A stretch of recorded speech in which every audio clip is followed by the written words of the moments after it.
The night Adrian Blackwood told his most trusted lieutenant to make his pregnant wife disappear, he forgot one thing. She was standing on the other side of the door. Savannah pressed her back against the cold wall, one hand over her mouth, the other pressed flat against her stomach where the baby hadn't stopped moving all evening. She heard every word. Adrian's voice was steady. No rage, no hesitation. The way a man speaks when he's already made his decision and just needs someone to carry it out. Once the child is born, I don't need her anymore. Find a way to make it clean. She didn't run. She didn't cry. She stood there in the dark hallway of the most expensive house she'd ever lived in, and she understood, with the kind of clarity that only comes when everything you believe turns out to be a lie, that the man in that room had never loved her. He had used her. And now he was planning to end her. If you were in her shoes, 7 months pregnant, no job, no family, no escape route, what would you do? This is Savannah's story, and I promise you, she didn't break. If this kind of story is what you've been looking for, please subscribe to our channel and follow along to the very end. Stories like this one, raw, real, and impossible to look away from, drop regularly, and you won't want to miss what comes next. Hit the like button and drop a comment telling us your city or country. I want to see how far this story travels. Now, let's begin. 1. Savannah Whitmore was not a woman who made dramatic entrances. She didn't walk into rooms expecting people to look up. She had spent most of her adult life being the kind of person who listened more than she spoke, who remembered birthdays and kept her opinions to herself when the conversation got too loud. She was careful. She was measured. And for a long time, she mistook those qualities for wisdom. She met Adrian Blackwood at a fundraiser for a children's literacy organization, the kind of event where the wine is good and nobody actually talks about the charity. She was there representing the small financial consulting firm where she worked. He was there because his name was on the building. He found her by the window. She was reading the label on a bottle of sparkling water because she hadn't known anyone in the room and had needed something to do with her hands. He stood beside her and said, without any introduction, "You're the only person here who looks like they'd rather be somewhere else." She looked at him. "Isn't that true for everyone?" He smiled. It was a real smile. She was almost certain of that, even later, even after everything. Not everyone's honest enough to show it. That was how it started. Not with fireworks. With a window and an honest sentence. Savannah should have paid more attention to the fact that a man who noticed dishonesty in others so easily had plenty of practice recognizing it. They dated for 8 months. He was attentive in the way that felt genuine, showing up when he said he would, remembering the small things, never making her feel foolish for her opinions. Her apartment was modest, his world was not. But he never made her feel the gap between them, and she mistook that for equality. He proposed in her father's kitchen, not at a restaurant, not on a rooftop. In the kitchen where Charles Whitmore made terrible coffee and kept a calendar on the refrigerator with doctor's appointments circled in red marker. Adrian got down on one knee on linoleum flooring that was 15 years old, and Charles stood in the doorway in his robe and laughed when Savannah started crying. She said yes before he finished the sentence. She would spend the next 18 months trying to understand what had been real in that moment and what had already been calculated. They married in a private ceremony, small, elegant, nothing excessive. Savannah had wanted her college roommate Dana as her maid of honor. Adrian suggested gently that a smaller guest list would feel more intimate. Dana wasn't invited. Savannah told herself it was because they had grown apart anyway. That was the first lie she told herself. It would not be the last. The first year of their marriage was not terrible. That's the thing people never understand about these situations. If it started terrible, she would have left. But it started with long Sunday mornings and weekends in upstate New York, and a man who brought her coffee before she asked for it. Adrian was good at reading what people needed. He was excellent at providing it just long enough to create dependency. The isolation happened in layers, so thin she didn't feel each one as it settled. Her career first. Adrian didn't ask her to quit. He simply pointed out, with complete reasonableness, that her salary was a fraction of what he spent on their monthly expenses, and that the firm she worked for had limited her growth potential. He suggested she take time to figure out what she really wanted. He said he could support her while she thought about it. She took a leave of absence that became permanent. Without the job, she lost the rhythm of her own days. Then her friendships. Not cut, just made inconvenient. Adrian traveled frequently and preferred she come with him. The schedule made maintaining her old connections difficult. When she did see friends, she found herself editing what she said, leaving out the parts that might sound ungrateful, and after a while she stopped calling because the editing had become exhausting. Her father noticed. Charles Whitmore was 64 and had worked 30 years advising wealthy families on how to protect their money from the people around them. He had seen manipulation dressed as devotion more times than he could count. He watched Adrian the way a man watches weather, not with alarm, but with steady attention. He never said directly that he was worried. He said once, over bad coffee in that kitchen with the old linoleum, "Savannah, baby, you know you can always come home, right? No explanation needed, any time." She told him she was fine. She was. She almost was. The pregnancy changed the math. She found out at 8 weeks, alone in their bathroom, and she sat on the cold tile for a long time before she told Adrian. She wasn't afraid of his reaction. She was afraid of how much she wanted his reaction to be good. He was pleased, measured, controlled, but pleased. He kissed her forehead and told her everything would be handled. She noticed later that he didn't ask how she was feeling. He said everything would be handled, like a logistics problem, like a line item. She told herself she was reading too much into it. The second trimester brought fatigue and clarity in equal measure. Savannah started paying attention to things she had been too comfortable to examine. The separate phone that Adrian kept in his office drawer. The meetings that ran until 2 a.m. with no explanation. The names she overheard: Caruso, Bellini, DeSantis. Names that didn't match any of the business contacts she knew. She didn't dig. She was afraid of what she'd find. But she started watching. She noticed that Adrian's staff behaved differently than the employees of other wealthy men she had met. Not deferential, careful. There was a difference. Deference is respect. Careful is fear. The household staff moved through rooms quietly and never lingered near closed doors. The security team rotated on schedules that had nothing to do with normal security logic. Men came to the estate in the evenings and left without being shown in through the front entrance. Savannah's father died on a Tuesday in November, 7 weeks after she entered her third trimester. It was a heart attack, sudden and complete. She got the call from his neighbor at 6:47 in the morning, and she sat down on the edge of the bed and could not make herself stand up for 20 minutes. Adrian was already downstairs. He came up when he heard her. He held her while she cried, and he said the right things, and for 1 hour he was the husband she had believed him to be. At 9 o'clock he told her he had a meeting that couldn't be moved. He was gone by 9:15. She handled her father's arrangements alone. Richard Caldwell, her father's attorney, was the one who sat with her in the mortuary, who stood beside her at the service, who brought her food she didn't eat and stayed until she said she needed to sleep. He was 61, barrel-chested, with a voice that sounded like gravel and patience, and he had known Charles Whitmore for 30 years. He had known Savannah since she was 12. After the service, Richard told her that her father had left something for her. Not in the will. The will was straightforward, something separate. Something Charles had arranged quietly, years ago, and updated twice in the last 18 months. She didn't open the box that night. She put it in the back of the closet in the guest room and didn't go near it for 2 weeks. She should have opened it sooner. The night that changed everything was an ordinary night. She had come downstairs after midnight because the baby's weight made it impossible to find a comfortable position in bed, and she wanted warm water with lemon, which had become the only thing that helped settle her stomach. The kitchen was at the end of a long hallway, and Adrian's office was off that same hall, and the door was cracked. She heard his voice and slowed. This was not unusual. Adrian worked late. She had stopped noticing, but something in his tone made her stop outside the doorway without fully understanding why. He was talking to Marco Reyes. She recognized the voice. Marco ran what Adrian described as his private security operation. She had met him twice.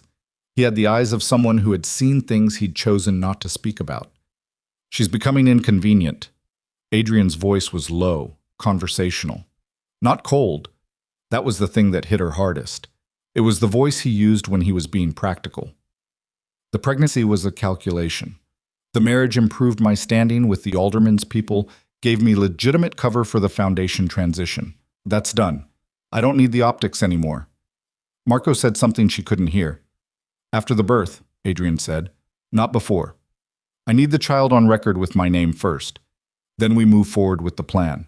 Find someone credible, a physician, a counselor, who can document instability. Postpartum is useful. It's sympathetic and it's unprovable either way. I want full custody before she understands what's happening.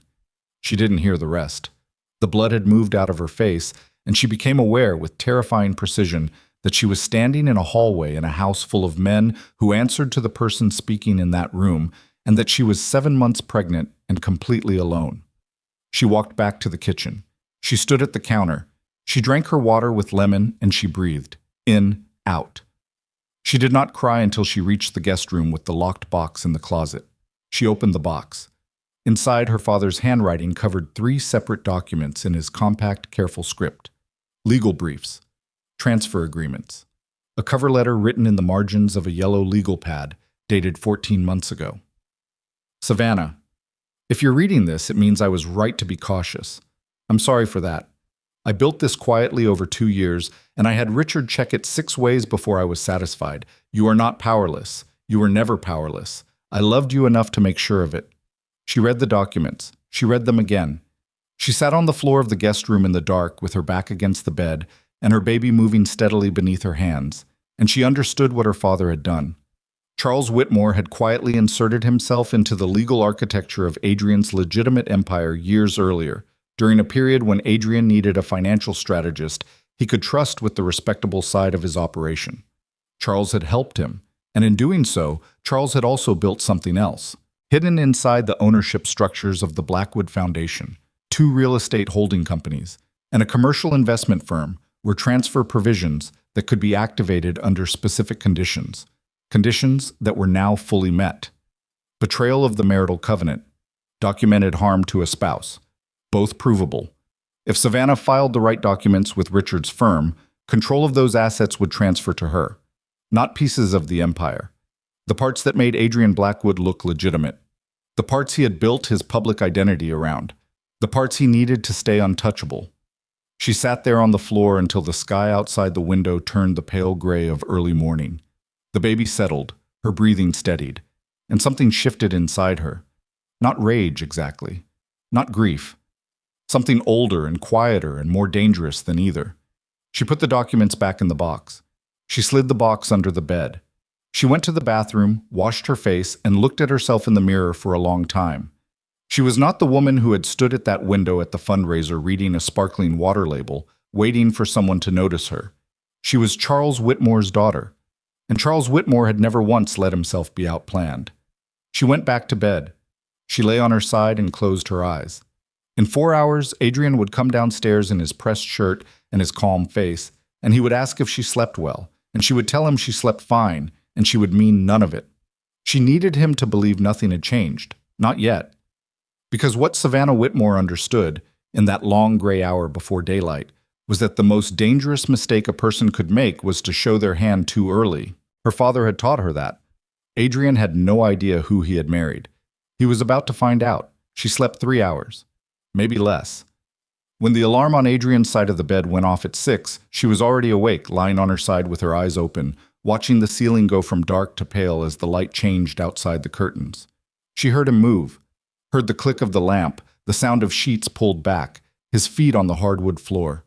She kept her breathing even, slow, the rhythm of someone still asleep. She had never deliberately performed sleep before. She was surprised how easy it came. Adrian stood in the bathroom for 22 minutes. She counted, not because she meant to, because counting was something to do with the part of her brain that wanted to scream. The shower ran, the electric razor.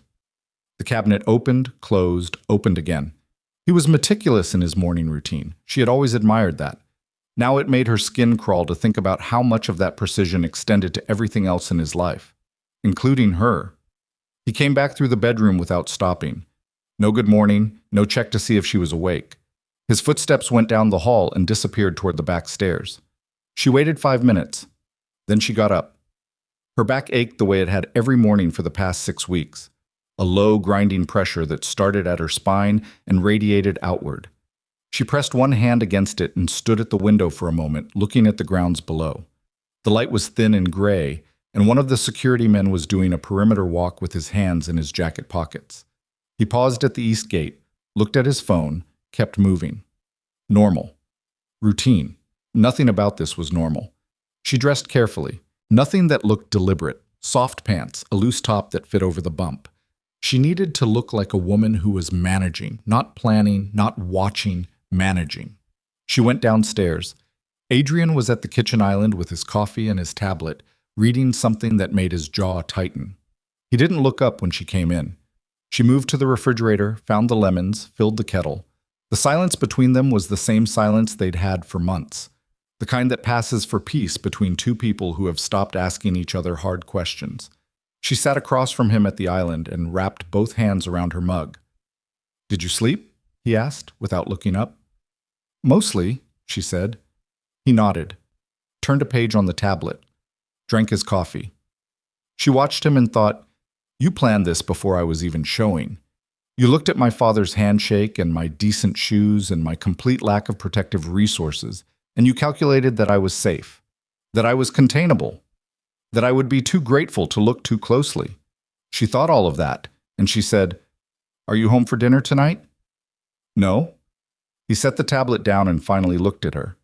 The look was the one she now recognized for what it was, an assessment, a quick inventory. Was she fine? Was she manageable? Was anything off? "Late meeting, don't wait up." "Okay," she said. He gathered his things, kissed her once on the forehead. His lips were dry, and the contact lasted less than a second. She used to read his moods from those kisses. Too distracted to notice herself doing it. Now she noticed everything, and the forehead kiss meant handled, checked, done. The front door closed. She sat at the island for a long moment with her warm water and her lemon and the sound of the security team moving outside. And then she took her phone from the pocket of her pants and opened her contacts and called Richard Caldwell. He picked up on the second ring. That was Richard, always on the second ring, as if he'd learned that the first was too eager and the third was too slow. "I opened the box," she said. A pause. Not a surprised pause. A settling pause. The kind a man makes when something he prepared for finally arrives. "How are you?" "I need to meet with you." "Name the day." "Today." Another pause, shorter. 11 o'clock. "Not my office. There's a coffee place on Merchant Street, 3 blocks south of the library. Corner table. I'll be there." She said she would be there. She hung up. She needed a reason to leave the house that would not trigger questions. Adrian had made it a quiet habit to know where she was, not through direct demands, but through the household. The staff mentioned things. The drivers reported back. It was done so smoothly she hadn't recognized it as surveillance for the first year. She saw it clearly now. She told the housekeeper, Elena, that she had a prenatal appointment and would be taking a car from the service rather than needing the house driver. Elena, a small woman in her 50s who moved through the house with the practiced invisibility of someone who had learned not to hear things, nodded without comment. Savannah had started noticing the way Elena's eyes moved in rooms, never toward the cameras Adrian had installed 18 months ago, which he'd described as a home security measure, always away from them. The car came at 10:30. She got in with her coat and her bag and her phone, and when the driver, someone she didn't recognize from the regular rotation, asked where she was going, she gave him the address of the prenatal clinic first and said she'd walk to her next errand after. She watched his eyes in the rearview mirror. He noted something on his phone before pulling out of the drive. She filed that. Richard was already at the corner table when she arrived, a cup of black coffee in front of him and a legal folder closed beside it. He stood when he saw her, old-fashioned in that way, never self-conscious about it, and waited until she was seated before he sat back down. He looked at her. Just looked for a moment, the way someone looks when they're checking for damage. "You look tired," he said. "I am tired," she said. "Richard, what did my father actually know about Adrian?" He wrapped both hands around his coffee cup. His knuckles were large and weathered, a man who had worked with his hands before he ever worked with law. Charles never said directly. That wasn't how he operated, but he spent 14 months building those protections. He didn't do that because he had a good feeling. He knew something criminal was happening. Richard didn't answer immediately. He knew the structure of the legitimate businesses was being used as insulation. For what exactly, he said he didn't want to put in writing. But the way he built those transfer provisions. He stopped, opened the folder, pushed 3 pages across the table. These are the documents you'd need to initiate transfer. All 3 require your signature and 2 witnesses. Richard Caldwell can serve as one. He built in a notary provision, so the second can be fulfilled by a public official. She looked at the pages. Her father's architectural precision was all over them. Every contingency addressed, every potential counter-challenge closed off. He had thought of everything. He had been afraid for her before she was afraid for herself. She pressed her fingertips to her eyes for a moment. "If I file these," she said, "Adrian will know immediately. Within hours. Which means I have to be somewhere safe before they're filed." Richard nodded. "That's correct." "And the baby?" "Yes, the baby complicates the timeline considerably. He glanced at her midsection with the careful courtesy of a man from another generation. "How many weeks?" 31. "You have time," he said. "Not unlimited, but enough to do this right." She looked at the documents. The coffee shop around her was ordinary and loud in the background. Someone ordering a sandwich, a child knocking something over, the steam wand on the espresso machine. The ordinary world continuing its ordinary business while she sat in the corner of it and figured out how to dismantle the life she had mistakenly agreed to. "He's planning to have me declared mentally unfit after delivery," she said. "Postpartum. A physician he can manage, custody of the child." Richard's expression didn't change, but something in his hands did. They tightened slightly around the cup. "Do you have evidence of that?" "I heard him tell his security lieutenant." "Heard or recorded?" She looked at him. "I didn't know to record it." He nodded slowly. "You know now." She understood him. She picked up the documents, folded them carefully, and put them in her bag. "How long do I have before he expects me back?" "What time is your supposed appointment over?" "I didn't make a real appointment." "Then I'd say 90 minutes before he hears something that doesn't match up." He reached into his jacket pocket and set a second phone on the table. A plain, prepaid device, gray, nothing distinct about it. "Charles bought that 11 months ago. It's registered to a holding name, uses a different carrier. Don't take it home in your bag. Wear it under your clothes if you have to." She picked it up. It was lighter than she expected. The smallness of it was striking. The idea that protection could fit in a palm. "Richard," she said, "tell me the truth. What are we actually up against?" He was quiet for long enough that she knew he was choosing his words and not constructing them. "Adrian Blackwood is not just a man with money and bad intentions. The people who answer to him are not lawyers and accountants. There are men in his orbit who have made problems disappear before. Not metaphorically. Your father understood that. That's why he didn't confront Adrian. That's why he built instead of fighting." She sat with that. The baby shifted, a slow roll, nothing urgent, just the particular gravity of a body that didn't yet understand what was at stake. "He told his lieutenant to wait until after the birth," she said. "That gives me a window. A narrow one. Narrow is enough." She left the coffee shop 11 minutes later. She took a different car service back, one she'd downloaded an app for on the prepaid phone, paid with a prepaid card she'd had since before the marriage, and never mentioned to Adrian. She had stopped carrying the card years ago because she didn't need it. She'd found it at the bottom of an old purse 2 weeks prior and said nothing about it. She wasn't sure then why she put it in her coat pocket instead of throwing it away. She was sure now. She went to the prenatal clinic, checked in for a walk-in blood pressure reading, and sat in the waiting room for 40 minutes, long enough to establish the timeline. When she came out, she sent a text from her regular phone to the house, "Running one more errand, back by 2. The response from the household, not Adrian, but Elena, which meant the system was working as it always did, was a simple, "Okay." That afternoon, alone in the guest room, she began keeping records. Not dramatic records. Nothing that looked like evidence gathering. She used a notebook from the office supply store, the kind students use, spiral-bound and cheap and unremarkable. She wrote dates and times and things she had seen and heard in her own precise handwriting. She had her father's handwriting, small and exact.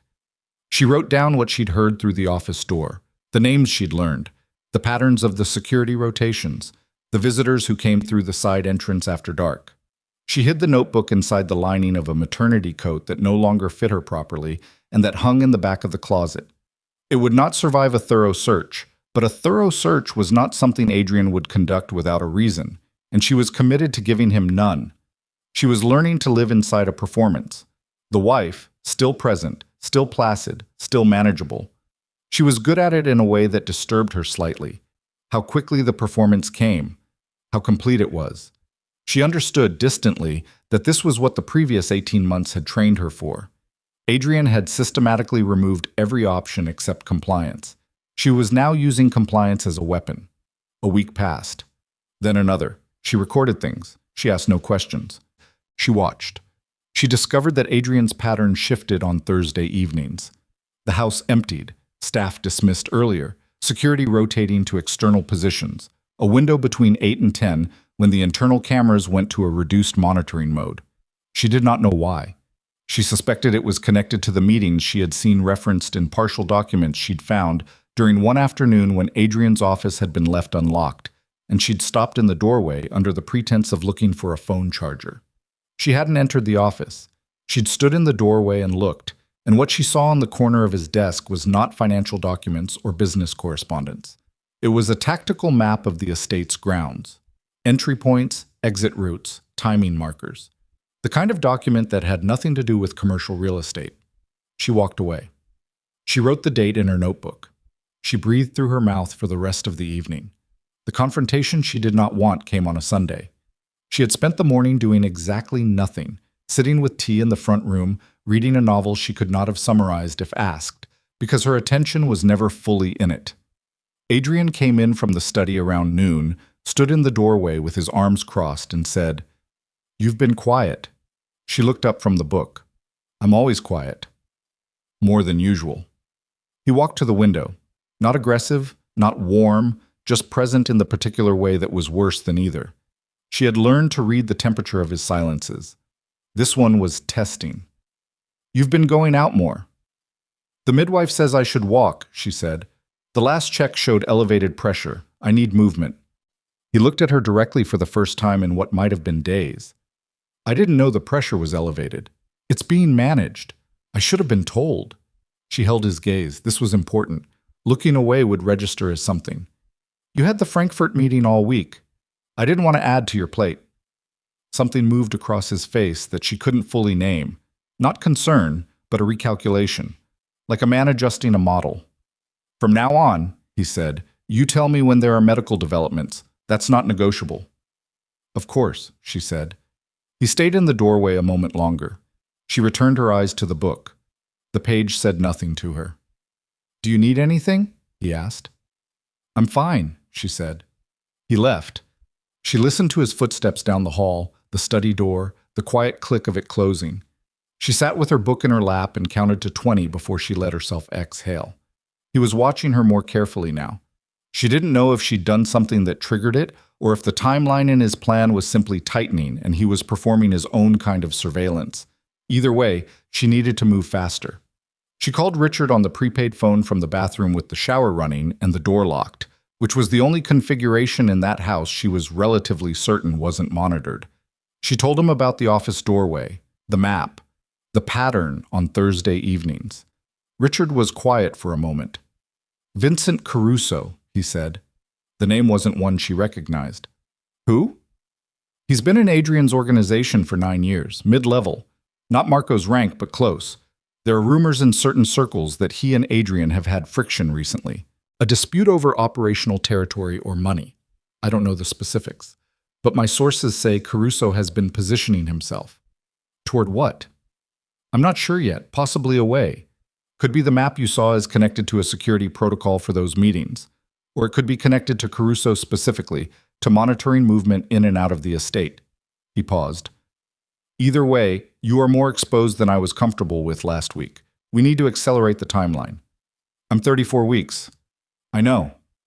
I can't just vanish, not in this condition, not without everything being in place first." "I know that too." The gravel in his voice was different over the phone, closer, more concentrated. "I'm working on housing, a location that isn't connected to your name or mine or anyone in Charles's professional circle.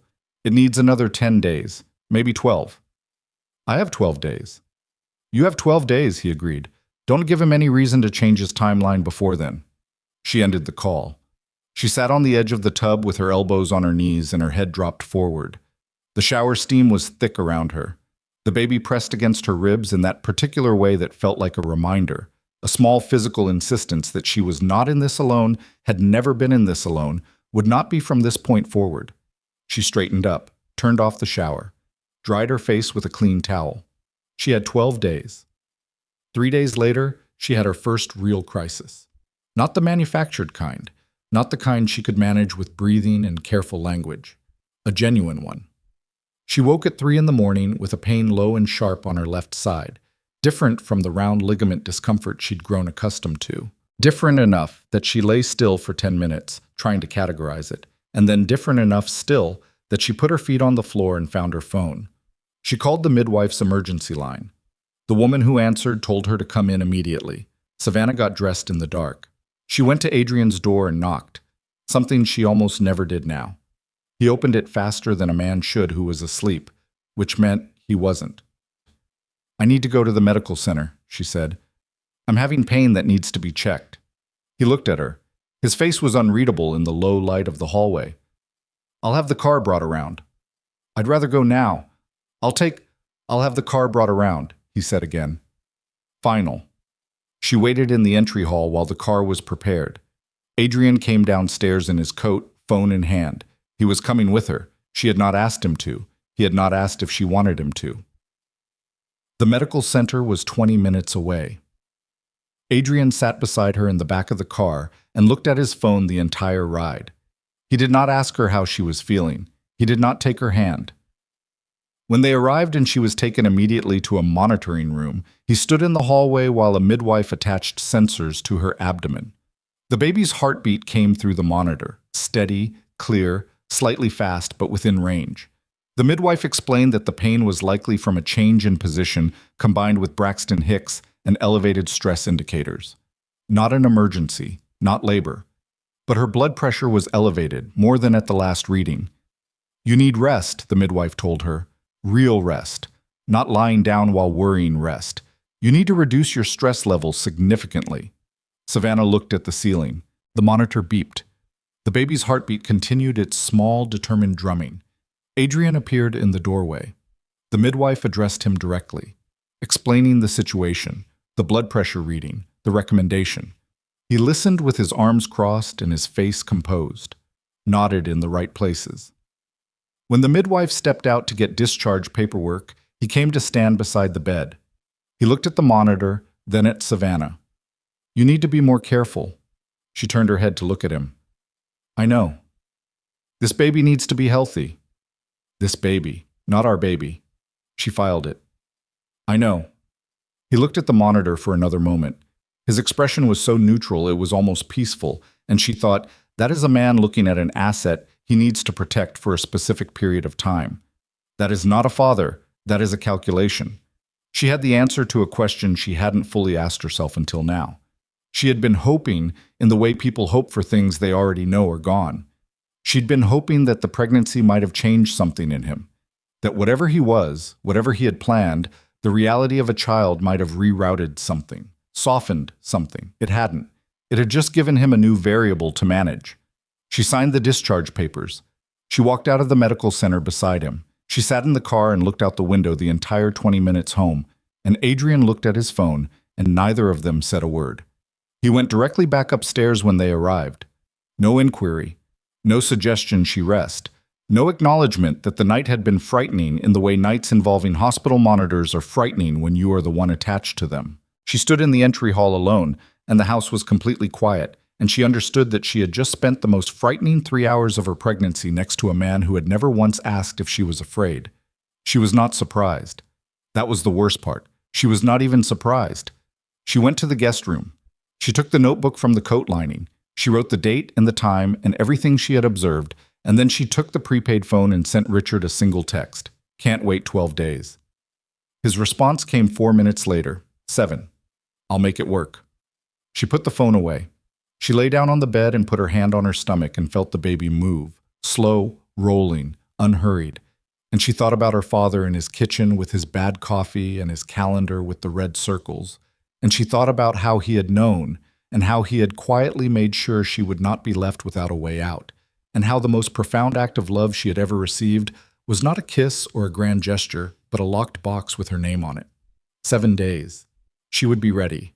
But she did not know, could not have known, lying there in the dark, that Adrian was already running his own countdown, and that he had moved his timeline forward for reasons that had nothing to do with her and everything to do with a man named Vincent Caruso, who had been quietly gathering his own evidence for the past 3 months, and who had just made a decision that would change every calculation in that house before the week was out. The text came at 6:14 in the morning, 4 days after the hospital. Savannah was already awake. She was always already awake now, the last weeks of pregnancy having reduced sleep to something she visited briefly and left without ceremony.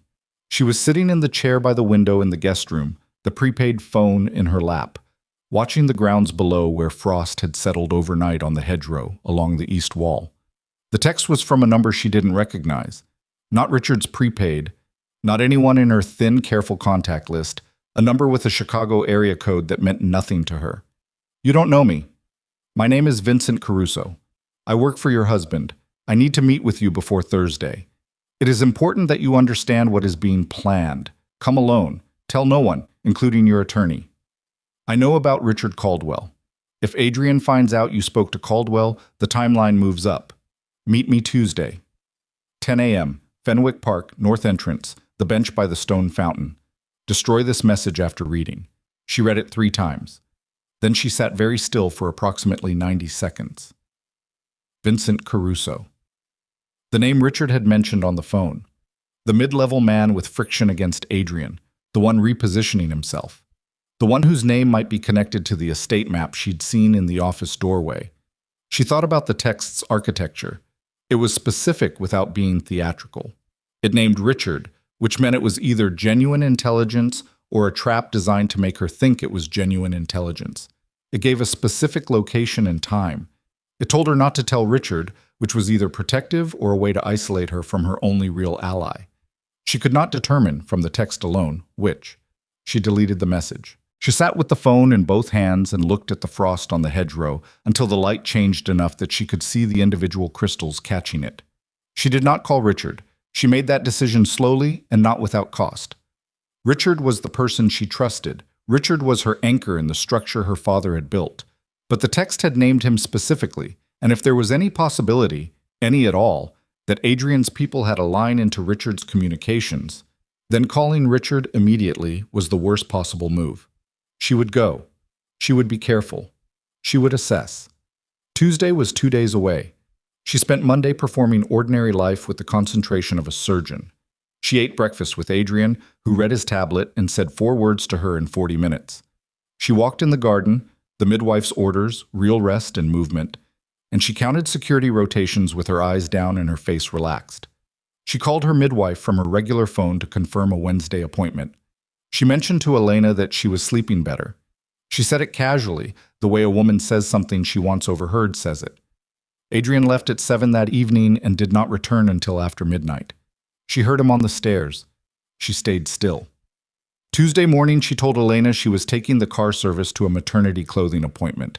She had mentioned 2 weeks prior that she needed better-fitting clothes for the final weeks, which made the errand plausible. She ordered the car from the prepaid app. She wore the coat with the notebook in the lining. She put the prepaid phone against her skin under her clothing. The north entrance to Fenwick Park was a gap in a stone wall on the park's upper edge, opening onto a path that ran between old oak trees before widening near the fountain. At 10 in the morning on a weekday in late November, the park held almost no one. A woman with a stroller moving fast against the cold. An old man feeding pigeons near the central walk. 2 people running in the distance.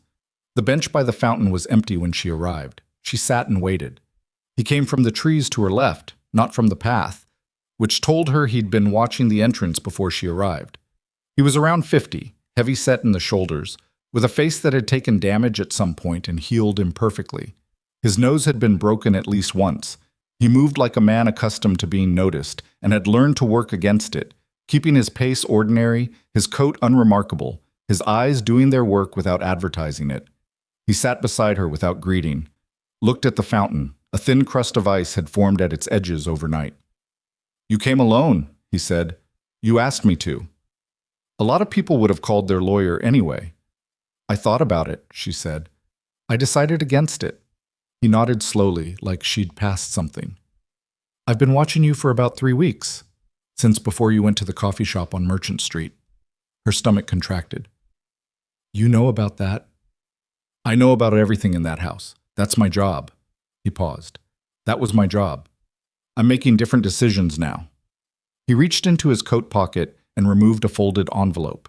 He held it on his knee without giving it to her yet. What I'm about to tell you is going to change your timeline. I need you to stay calm, because panic right now will get you killed. I mean that literally. She looked at the ice on the fountain's edge. Tell me. Adrian knows you went to see Caldwell. The cold moved through her differently than the November air. Deeper. How? Caldwell's office has a cleaning service that rotates every 2 weeks. One of the crew is on Adrian's payroll, has been for 4 years. Standard surveillance. Adrian keeps proximity monitoring on about a dozen attorneys in the city who could theoretically be a problem for him. Caldwell's been on that list since your father died. He paused. The cleaner photographed the documents on Caldwell's desk the evening after your meeting. Adrian had the images by the following morning. She said nothing. She sat with her hands in her lap and her coat closed over her stomach, and she said nothing. He didn't react immediately, Caruso continued. That's his pattern. He doesn't move when he's angry. He moves when he's ready. He spent the past 2 weeks verifying what you'd accessed, what Caldwell had prepared, what the scope of your father's provisions actually were. He turned to look at her for the first time. His eyes were a flat, unremarkable brown, the eyes of a man who had learned to keep his reactions behind them. He underestimated your father. That's the honest truth. He knew Charles built the legitimate structures, but he didn't know Charles had embedded protections. When he found out what those protections could do, he shook his head slightly. He moved the timeline up. How far up? Caruso looked back at the fountain. Friday. She counted the days. Tuesday, Wednesday, Thursday. 3 days. What happens Friday? She asked, though she knew enough to know. There's a physician, a doctor, Elliot Marsh, private practice, affiliated with 2 facilities Adrian has financial relationships with. Marsh has done this before, but not for Adrian specifically, but the documentation work. He knows the language that holds up in preliminary custody hearings. Adrian has a meeting scheduled with Marsh on Thursday evening. Friday morning, he files for emergency protective custody of the unborn child on grounds of maternal psychological instability. He has documentation already partially prepared. Caruso opened the envelope. He handed her 2 photographs. Both were documents, printed pages, photographed in low light, but legible. These are the preliminary affidavit pages. I photographed them from Adrian's private safe 3 nights ago. She looked at the photographs. Her own name, repeated across the pages in clinical language. Subject exhibits signs of delusional ideation, paranoid episodes consistent with acute prenatal anxiety disorder. Her own name. Words attached to her that were not true and were about to become the mechanism by which her child was taken from her. She handed the photographs back. She was afraid if she held them longer, she would not be able to keep her face still. Why are you doing this? Caruso was quiet long enough that she looked at him. Because I've been in that organization for 9 years, and I've done things I'll carry for the rest of my life. And I've watched Adrian use people not just in the business, but personally. His first marriage. The man he brought in to help build the legitimate side, your father, who he planned to cut loose and did cut loose by letting him die without the medical intervention he could have funded. He stopped. His jaw moved. Your father had a cardiologist who told him 18 months before he died that he needed a procedure. Expensive, not covered, but available. Adrian knew. Your father mentioned it during a financial review meeting. Adrian offered to help and then didn't. He let Charles spend those 18 months managing the condition with medication and hope. She was very still. He let my father die, she said. The words came out flat, which was the only way she could release them without losing everything else. He didn't kill him. He just didn't save him when saving him would have cost him something. Caruso folded the envelope and put it back in his coat. I'm not telling you that to hurt you more than you're already hurt. I'm telling you because you need to understand completely what he is. No more partial picture. No more wondering if there's a line he won't cross. She looked at the fountain, the ice at the edge, the thin winter sky above the oak trees. She thought about her father in that kitchen with his bad coffee, circling doctor's appointments in red on the calendar. She thought about the procedure that existed and was never funded. She thought about Adrian nodding at meetings and saying the right things and calculating the cost of a life against his own convenience. She breathed. She breathed again. "What do you want from this?" she asked Caruso. "You're not doing this because you felt bad. People like you don't burn 9 years of cover because you felt bad." He almost smiled. It was a brief, humorless thing. "I want federal protection and a new arrangement. I've been in contact with an investigator. Not police, federal. There's a case being built against several operations Adrian is connected to, and they need someone with inside access to the financial structures to fill in the evidentiary gaps. I have documentation, 3 years of it, but I need to come in with something that anchors me to the prosecution side and keeps me from being folded into the defendants." He looked at her directly. "You're that anchor. Your documents, your evidence, your testimony combined with mine creates a complete picture they can take to a grand jury. I need you to agree to cooperate." She was quiet for a moment. "And if I don't?" "Then I find another way, and you're on your own with 3 days and a plan Adrian already knows about." There it was. The entire structure of her father's careful provisions, the documents with Richard, the transfer agreements. Adrian knew. The plan she had been executing for weeks, the performance she had maintained at enormous cost. It had been compromised from almost the beginning.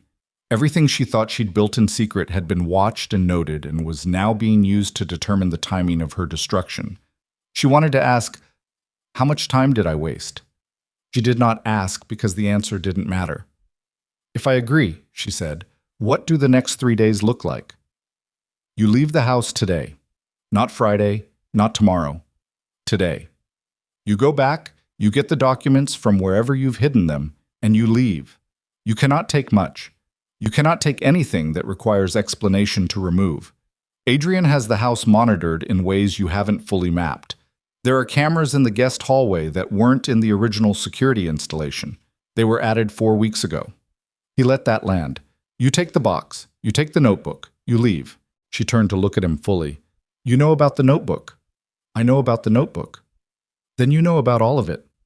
"Yes." She sat with that. The violation of it. The idea that even her most private act, sitting on the floor in the dark, writing down dates and times with her hand against her stomach, had been observed. She had thought the notebook was her one truly private thing. She had thought she was more careful than they knew. She had been wrong. She was 36 weeks pregnant. She had nowhere to go today. Richard's safe house wasn't ready. She had 3 days before a physician she'd never met signed documents designed to take her child. She needed to not fall apart. She needed to fall apart later, privately, when this was over, when there was time. Right now, she needed to think. "Richard Caldwell," she said. "Is he safe?" Caruso considered. "For now. Adrian doesn't move against attorneys directly. The legal exposure is too high. He'll cut off access through other means. But Caldwell himself isn't in physical danger. Can I contact him?" "From the prepaid. Not from the house phone, not from your regular cell, not from any device that's ever been connected to the estate Wi-Fi." He stood. He buttoned his coat. "I'll send you a number when it's safe to reach me. Don't text back on the Chicago number. It's already burned." He looked down at her. "I know this is a lot to absorb." "It's fine," she said. "It's not fine." "No," she said, "but I'll handle it." He nodded once. He walked back into the trees the way he came, and she sat on the bench by the fountain with ice at its edges, and she let herself have 30 seconds. 30 seconds of completely unmanaged feeling. The loss of her father compounded and made retroactive and worse. The violation of the notebook, the shattering of the timeline she had built so carefully. The rage of it. The grief. 30 seconds. She counted. Then she stood up.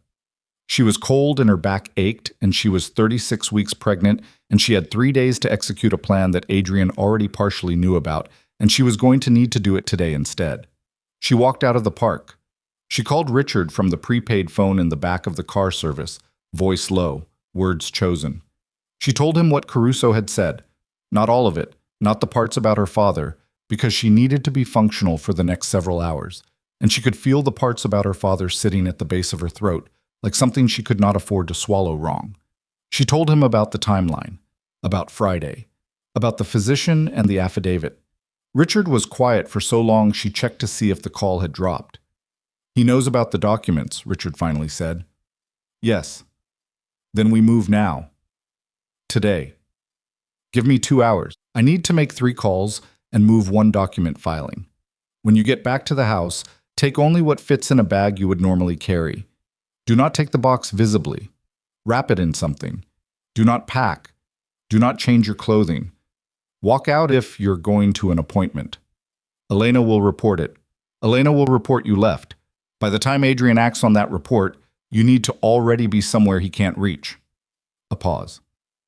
"Savannah, I need you to understand that once we file the transfer documents, you cannot go back. Not to negotiate, not to retrieve anything, not for any reason. What happens after filing will move very fast."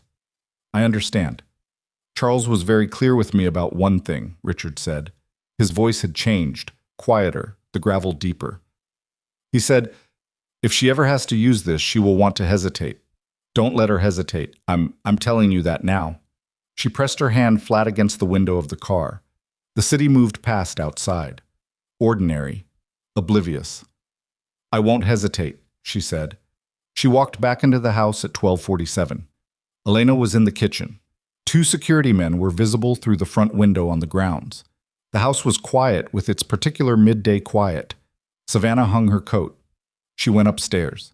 She moved slowly because she always moved slowly now. Pregnancy had made slowness her natural pace, and she had no reason to change it. She went to the guest room. She pulled the notebook from the coat lining and put it at the bottom of her everyday tote bag under a scarf and a book and her regular wallet. She pulled the box from under the bed. It was not large. Her father had been practical about this too. The box was the size of a shoebox and slightly heavier, designed to look like something a woman might carry to an appointment. She wrapped it in the spare fleece blanket she kept folded on the chair, making it look like something bulky she was donating or returning. She put it in a second bag. She went to the bathroom. She took her medications. She took the prepaid phone from where she'd secured it and put it back against her skin. She stood in the bathroom doorway and looked at the guest room. The chair by the window where she'd spent most of her early mornings. The indentation in the left side of the bed. The closet where the coat still hung. She had not loved this house. She had tried to. But she had only ever felt the shape of love here. Its furniture, not its substance. She picked up both bags. She went downstairs. Elena was still in the kitchen. "Going out again?" she asked. "Last fitting for the maternity clothes," Savannah said. "They need me in person for the alterations." Elena looked at the 2 bags briefly. "Do you need the house driver?" "I already called the service," Savannah said. "Easier." Elena nodded, turned back to what she was doing. Savannah walked to the front door, and the last thing she saw before she opened it was the hallway where she had stood in the dark 4 weeks ago and heard Adrian tell Marco to make her disappear. She opened the door and walked out. The car was waiting. She got in. She gave an address 3 blocks from Richard's office. Not the office itself, not somewhere traceable, a diner on the corner of Merchant and Fifth that she'd passed 100 times and never entered. In the car, she sent 1 text from the prepaid to Caruso's number, knowing it was burned but needing it said, "I'm out." She put the phone against her sternum and felt her own heartbeat against it. The car pulled into traffic. The estate disappeared behind her in the window. She watched it go. The gate, the stone wall, the hedgerow with its bare winter branches, and she felt the wrongness of how much of herself she had left inside it. The version of her that had believed in that kitchen proposal on old linoleum. The version that had said yes without hesitation. The version that had folded herself into someone else's architecture and called it love. She left those versions in the house. What sat in the back of that car was something different, something her father had known was in her and had quietly prepared for and had never doubted. At the diner, Richard was waiting in a booth at the back. He stood when she came in. He took the bag with the box from her without being asked and set it beside him on the seat. He ordered her tea without asking and coffee for himself, and then he put a single manila folder on the table. "I filed 30 minutes ago," he said. "The transfer provisions are active. The Blackwood Foundation, the 3 real estate holding companies, and the Commercial Investment Trust, all transferred to your name as of 11:58 this morning." He paused. "His accounts will flag the notifications within the hour." She picked up the folder. Inside, behind the transfer confirmations, was a second set of documents she hadn't seen before. A detailed legal filing with the federal court, referencing a case number and an investigator's name, and citing financial records and testimony from a cooperating witness. Caruso moved faster than I expected, Richard said quietly. He filed his cooperation agreement this morning as well. Apparently he anticipated you'd be making contact. She looked at the case number, a number that represented everything her husband had built in secret and believed was invisible. It's done, she said. The first part, Richard said. Yes. She closed the folder. Outside the diner window, the city moved with its ordinary Tuesday indifference. Somewhere across that city, a notification was arriving in Adrian Blackwood's accounts. A number was changing. A name was being transferred. The foundation he'd built to make himself look like a man of integrity was no longer his. She thought about his face when he saw it. She thought about this particular quality of his stillness when he realized what had happened. Not the anger, but the moment before the anger, when the calculation fell apart and there was nothing left to calculate. She thought about her father in that kitchen with the calendar and the red circles and the cardiologist's number that Adrian had quietly made irrelevant. She thought, I'm sorry, Dad. I should have opened the box sooner. But she was out. She was out, and the documents were filed, and the clock on Adrian's empire had started, and what came next would not be clean and would not be without cost, but it would be on her terms. Except that as Richard began outlining the safe house arrangements and the legal protection protocols, and the next 48 hours, Savannah's phone, her regular phone, the one in her tote bag, the one still registered to the estate and still connected to Adrian's network, lit up with a message. It was from a number she recognized as Marco Reyes. It said only, "We have your attorney," and underneath, a photo.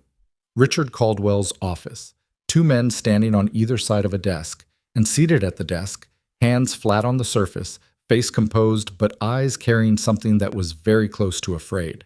An older man in a gray suit who was not Richard Caldwell, because Richard Caldwell was sitting across from her in this diner, but who she recognized after 3 terrible seconds as Howard Pelham, Richard's junior partner, the young attorney who had handled 2 of the filing preparations and who knew almost everything that Richard knew. She set the phone on the table so Richard could see it. Richard looked at the photo. His face went through something she had never seen on it before, a rapid sequence of recognition and calculation, and something that in a less controlled man would have been panic. "They don't have me," he said. "They have Howard." "How much does Howard know?" Richard looked at her, and in the pause before he answered, she understood. Howard knew enough. Howard knew almost everything. Richard moved first.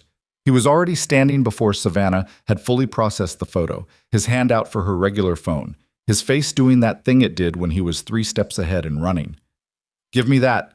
Don't touch it again with your fingers. Don't type anything back. Don't call anyone from it." He took the phone with a napkin from the table, wrapped it, and put it in his jacket pocket. "It's live. They're tracking the signal." "They already know where I am," she said. "Probably, but there's knowing and there's confirmed. Right now I need 60 seconds. He had his own phone out, the personal one, and he was dialing with his thumb while his eyes moved to the diner's windows. The front, the side, the street. "Come with me." She picked up both bags. She followed him to the back of the diner, past the kitchen corridor, through a fire door that opened into an alley that smelled of old grease and November cold. He was already talking when they hit the alley air. Quiet, rapid, the voice she imagined he used in courtrooms when the jury was wavering and he had exactly 1 move left. "Howard is in the building," he said into the phone. "Not by choice. I need you to call the number I gave you in September and tell them it's a 4. They'll know what that means." "Yes. Now." He hung up. He looked at Savannah. "There's a federal contact, a woman named Agent Diane Pryor. She's the case investigator Caruso has been coordinating with. She knows your name. Caruso filed his cooperation agreement this morning, and it named you as a secondary cooperating witness." He put his hand on her arm, steadying, not gripping. "She's been waiting for this moment. I didn't tell you because I didn't want you carrying it." Savannah looked at him. "You've been coordinating with federal investigators." "Your father asked me to, 14 months ago." He met her eyes. He said, "Build the legal protections first, but build the federal bridge too, in case the legal protections alone weren't enough." She absorbed this. Her father, in that kitchen with his bad coffee and his red-circled calendar, had been running two separate contingencies simultaneously, had trusted Richard with both, had not told her because he understood that she would have been frightened, and being frightened 18 months ago would have made her less careful, and being less careful would have gotten her killed. Charles Whitmore had known his daughter, had loved her in the most practical and complete way she could now imagine, not by shielding her from what was coming, but by quietly ensuring she would have every possible weapon when it arrived. "Howard," she said, "can Pryor's team is already moving." He steered her toward the far end of the alley. "Howard is a complication, not a casualty. Adrian needs him functional to access the information. He won't harm him immediately." A pause that told her Richard was not completely certain of this. "We have a window." The car at the end of the alley was not a service car. It was a dark blue sedan with a woman behind the wheel. 40, close-cropped hair. The particular stillness of someone trained to appear unremarkable. She looked at Savannah when they got in the back. A single assessing look that took in the pregnancy, the bags, the expression. "Ms. Whitmore," she said, "I'm Agent Pryor. We're going to get you somewhere safe. I need you to stay calm and tell me everything Caruso told you this morning." Savannah told her. All of it. She kept her voice even and her hands in her lap, and she told Diane Pryor everything from the bench by the fountain to the photograph on the phone, including the part about her father's cardiologist and the procedure Adrian had allowed to go unfunded. She told it without pausing, without editorializing, without any of the grief she was storing in her chest, like something she had swallowed and couldn't yet process. Pryor listened without interrupting.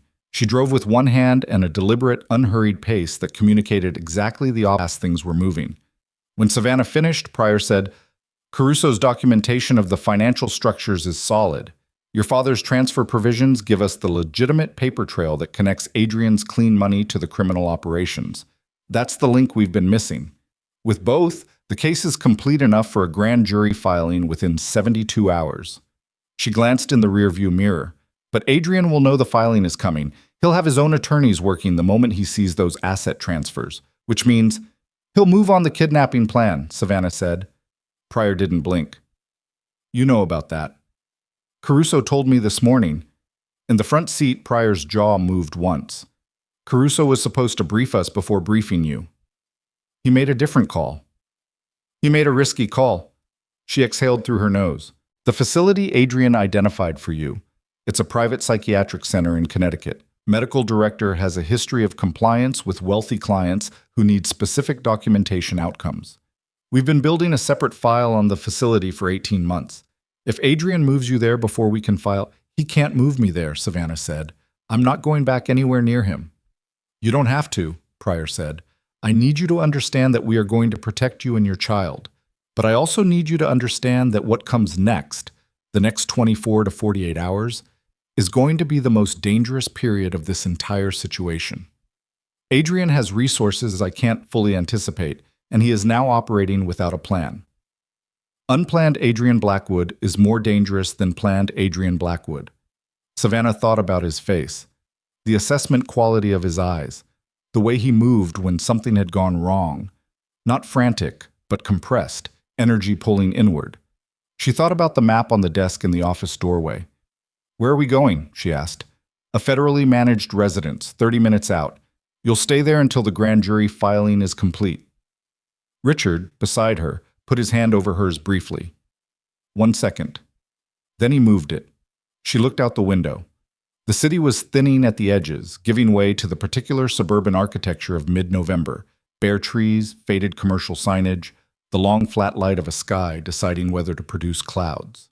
She pressed her back into the seat. The baby had been quiet for the last hour, a stillness that worried her in the specific way that only worried her when everything else was already wrong. She put her hand on her stomach. The baby shifted once, deliberate, asserting presence. She breathed. The residence was a house on a quiet street, detached, 2-story, with nothing external to distinguish it from its neighbors except the quality of its curtains, which were thick enough to block silhouettes, and a garage that closed automatically behind them as they pulled in.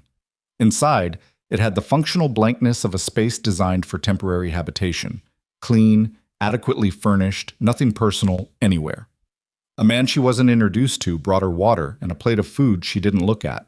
Pryor set up a workstation at the kitchen table and Richard sat beside her, and they talked in low, rapid exchanges for the better part of an hour, while Savannah sat in the chair at the end of the table and ate something and held the box in her lap. At 4:17 in the afternoon, Pryor's phone lit up. She looked at the screen. Something in her posture changed, a small, controlled shift that Savannah had already learned to read as significant. Howard Pelham was released, Pryor said. He walked out of Caldwell's office building 11 minutes ago. He's being collected by our people now. She paused. Before he was released, they had him for approximately 4 hours. He confirmed what he was asked. What did they ask him? Savannah said. Pryor looked at her directly. Where you were going, what the filing contained, whether there was a federal element to the case. She kept her voice level.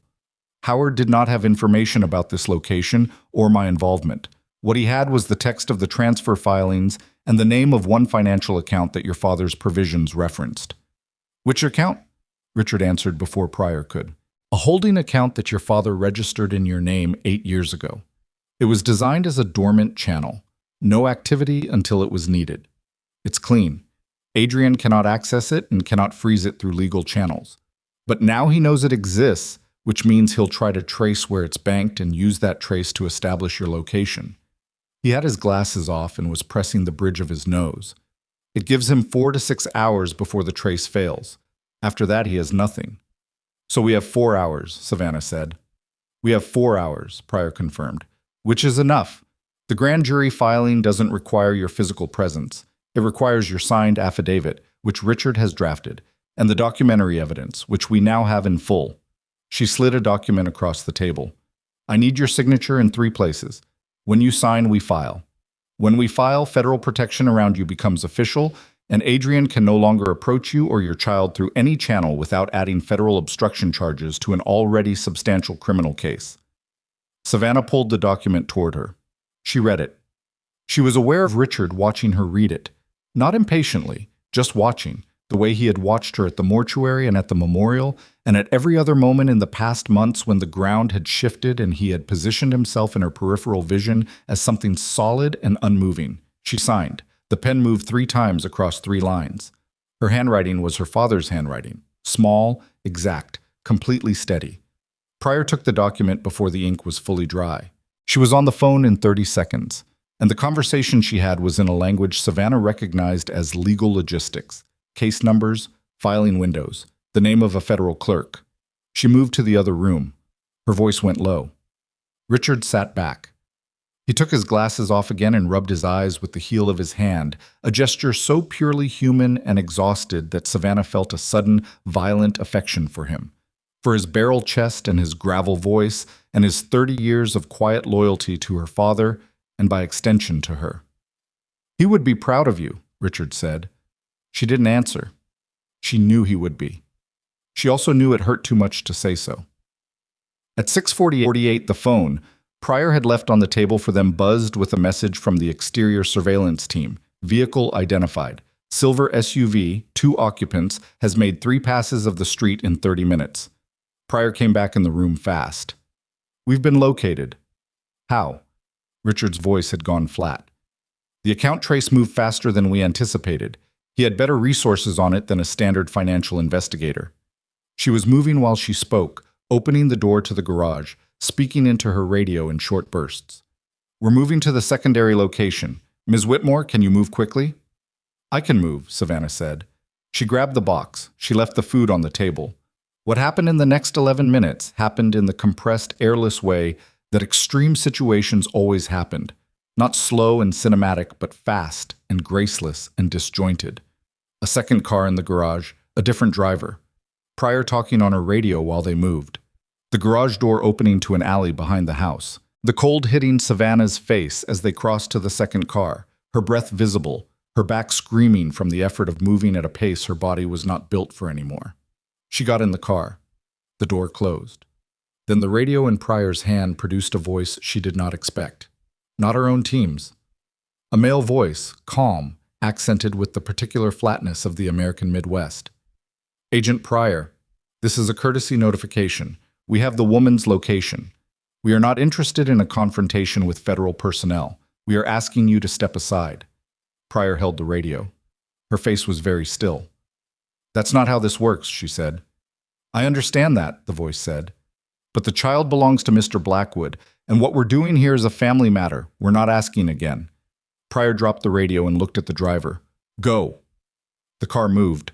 What followed was not a chase in any Hollywood sense. No screaming tires, no cinematic swerves. It was a navigation problem at speed through surface streets in the dimming November light. The driver making decisions every few seconds while Pryor coordinated on a second radio, and Savannah held the box against her chest and concentrated on breathing with the steadiness the midwife had told her about in a different life.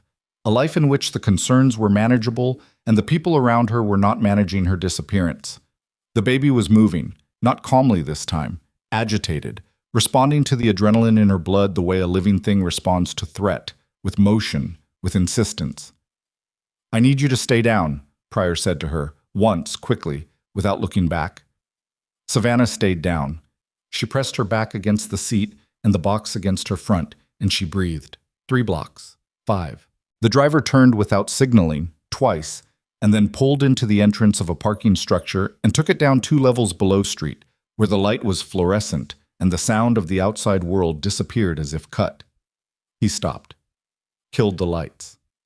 Silence, except for the car engine cooling and Pryor's radio, which was producing a stream of short confirmations in both directions. We're clear, the driver said. Pryor exhaled. A single, controlled breath. For now. She turned to look at Savannah properly for the first time since the house. Are you all right? Yes. Savannah's voice was steady. Her hands were not. She looked at them in the fluorescent light and told them to stop, and they mostly did. Your blood pressure, Pryor said. Not a question. I know. There's a medical person at the secondary location, 15 minutes from here. She turned back around. You held up. I don't need a grade, Savannah said.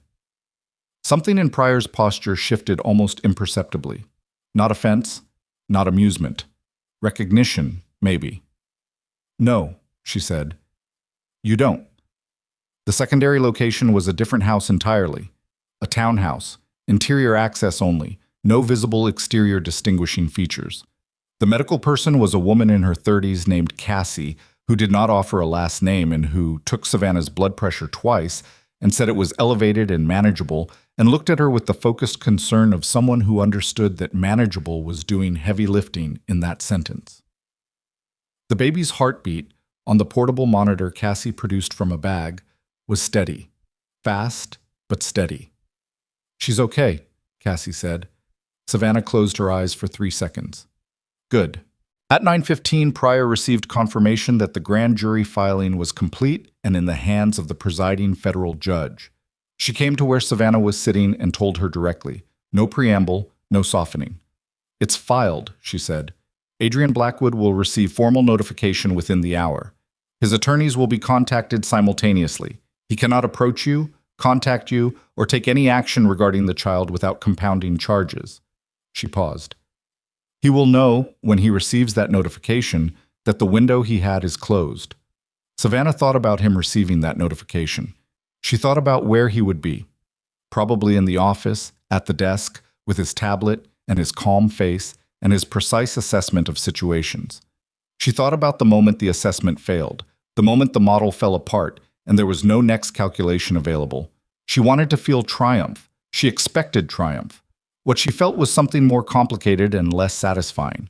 Not grief exactly, not relief exactly, but the particular exhaustion of someone who has been holding something heavy for a very long time and has finally set it down and now just feels the absence of the weight, which is different from feeling free. At 10:43, Richard arrived at the townhouse. He had walked 2 blocks in the cold after being dropped a distance away, which was the protocol, and his face was red from it, and his coat was disheveled in the way that Richard Caldwell's coat was never disheveled under ordinary circumstances. He sat across from her at the small table and they looked at each other. Howard is safe, he said, shaken, angry with himself, but safe.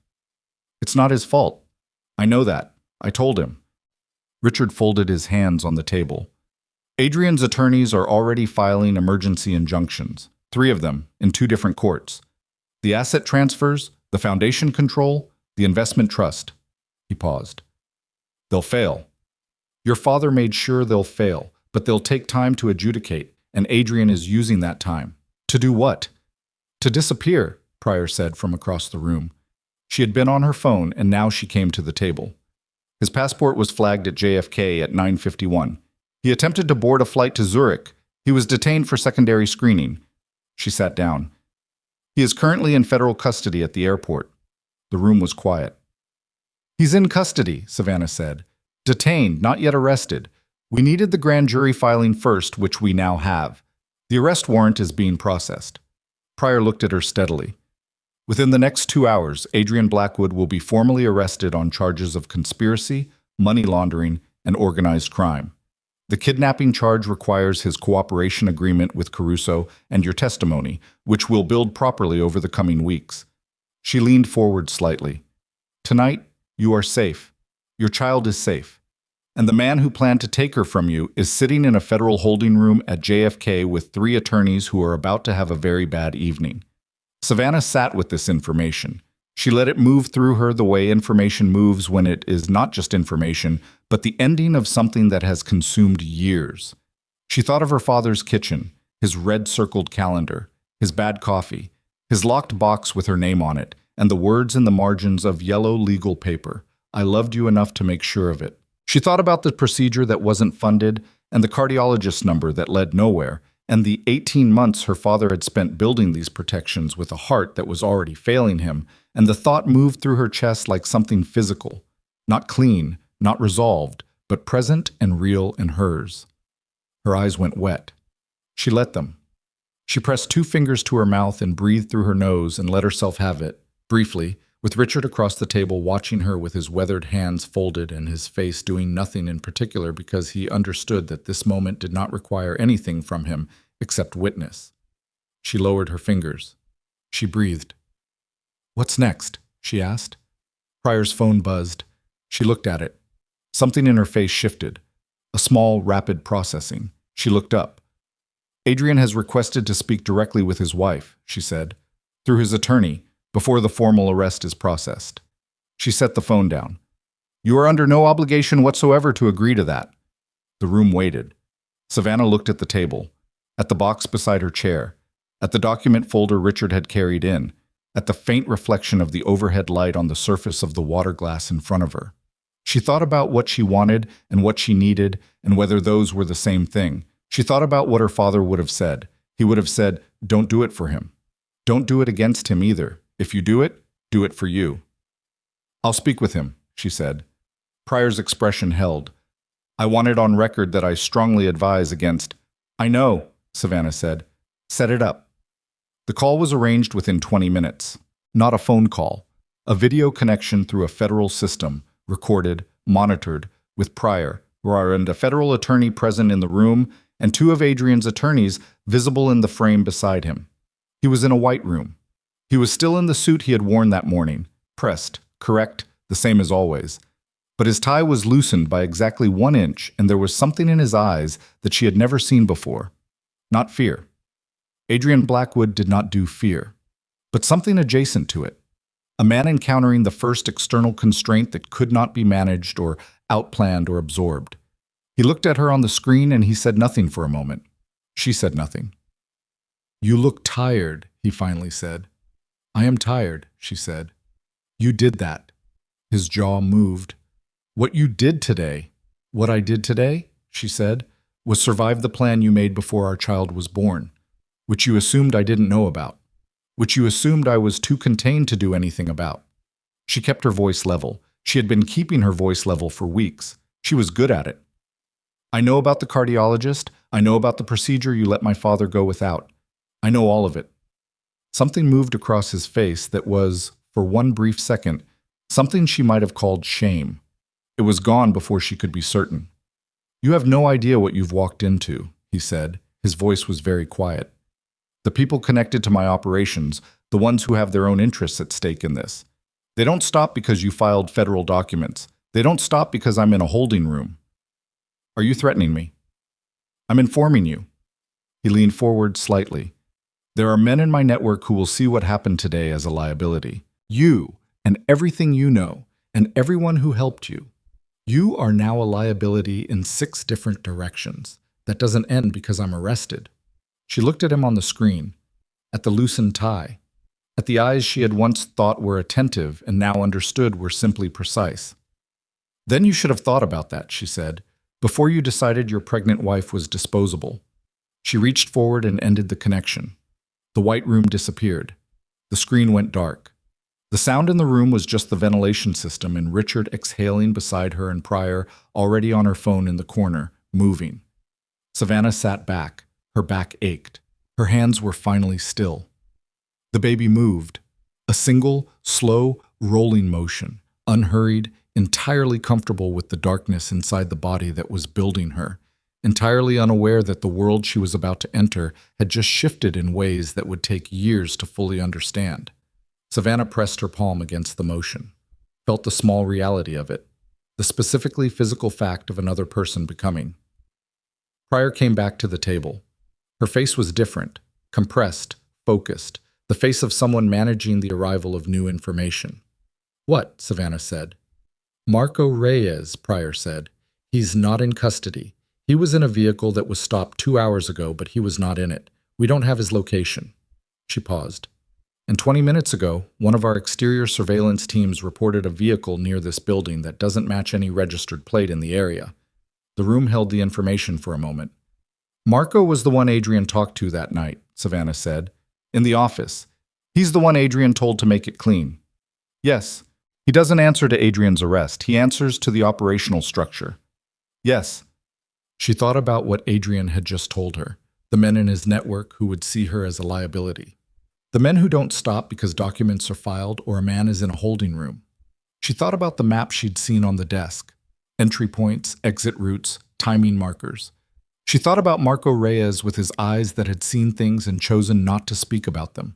She thought about her daughter, currently residing in the safest place she had ever been, which was also the most mobile and the most completely dependent on what Savannah did in the next several hours. "How many people do you have on this location?" she asked Pryor. Pryor met her eyes. "Enough.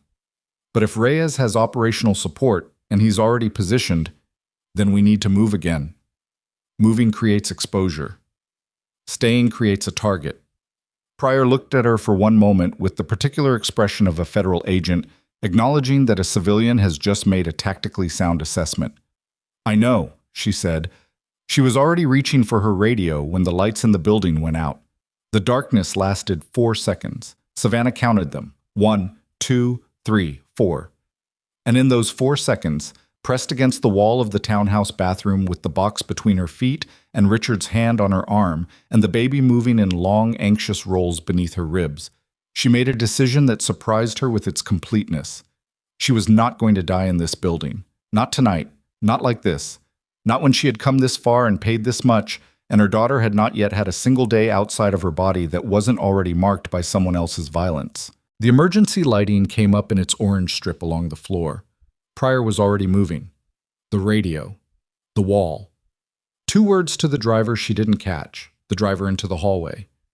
And then the silence. That specific airless silence that isn't peace, but is the held breath before something breaks open. She heard the east door. Not forced.